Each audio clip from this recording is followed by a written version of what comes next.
నీళ్ళు వచ్చాయి కదా ఆనాడు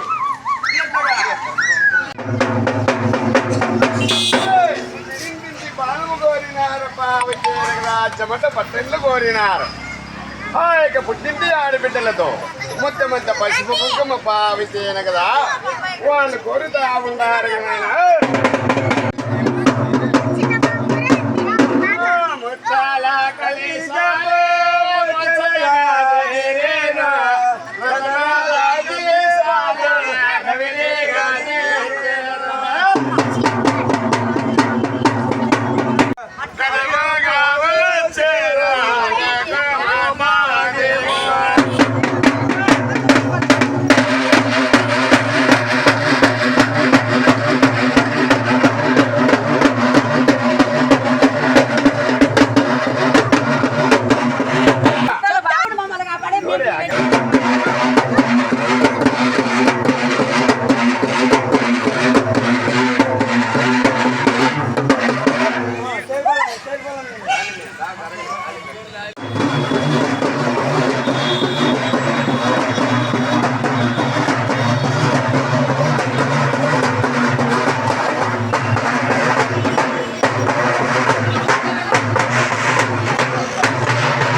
కదా అట్టెండి కోడెండ్లు ఆ లోకమాత పరంజ్యోతి దుర్గమ్మ కదా పెద్దమ్మ తమ్ముడు పోతలేకి ఎండబెట్టుకొని ఇంటింటి బాణాలు తీసుకొని ఈ యొక్క ఘన విజయంగా విజయం కదా ఎక్కువైన ఆషాఢ మాసంలో ఆదిలోకు మాత పరజ్యోతిగా విజయన కదా ఎట్లగా రంగరంగ వైభోగంగా ఈ యొక్క విజయన కదా ఆడబిడ్డలు ముద్దమంత సామరాన్ని రూపమిచ్చినారు కదా పగడమంత సామరాన్ని పారదూపం వేసుకొని ఇళ్లతో వాళ్ళు 7 జోళ్ళ కంచూరుముతో వేగన్న కుంచులతో కదా అయితే ప్రయాణమవుతారు ఆ లోకమాత పరంజ్యోతి ఈ యొక్క విజయన కదా నడిగడ్డ దేశమంతా పాటించి పారదూసి సకల వర్షాలు కురిపించి నమ్మినంత భక్తులు. సత్యసాయి జిల్లా ధర్మవరం మండలంలో గ్రామదేవత అయినటువంటి శ్రీ దుర్గమ్మ తల్లికి ప్రతి ఏడాదిలోనూ ఆషాఢ మాసములో ఘనంగా బోనాల మహోత్సవాలు జరుగును. ఈరోజు 3వ మంగళవారము, ఆషాఢ మాసం 3వ మంగళవారము కాబట్టి పెద్దమ్మ తల్లులకు గ్రామదేవతలందరికీ ఈ ఆషాఢ మాసంలో ముఖ్యమైన రోజులు. ఆషాఢ మాసంలో బోనాల మహోత్సవం అంటే ఒక ప్రత్యేకత. బోనాల మహోత్సవం అయిపోతానే సర్వదేవతలు కొలిసి. మేము ధర్మవరం సత్యసాయి డిస్టిక్ ధర్మవరం నుంచి మాట్లాడుతున్నాము. మేము ప్రతి ఏటా ఈ ఆషాఢ మాసంలో మన గ్రామదేవత అయిన దుర్గమ్మకు మరియు పెద్దలకు ఘనంగా బోనాలు సమర్పించుకొని ఈ గ్రామాన్ని చల్లగా చూడాలని దేవుని ఆశీస్సులు ఎల్లవేళలో ఉండాలని కోరుకుంటూ ధన్యవాదాలు.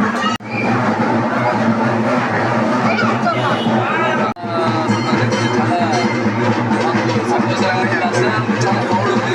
ఎక్కువ అయినా 2 గంటల సమయమైనా ఉండి దర్శించుకొని పోవాలని అనుకుంటున్నాం. మేము ఇక్కడ చాలా బాగా ప్రశాంతంగా అన్ని బాగా జరుగుతున్నాయి. బోనాలు ఇప్పుడంతా ఫుల్ రిచ్ రిచ్ అంతా మాదంతా ఆర్తినారు 33వ వార్డు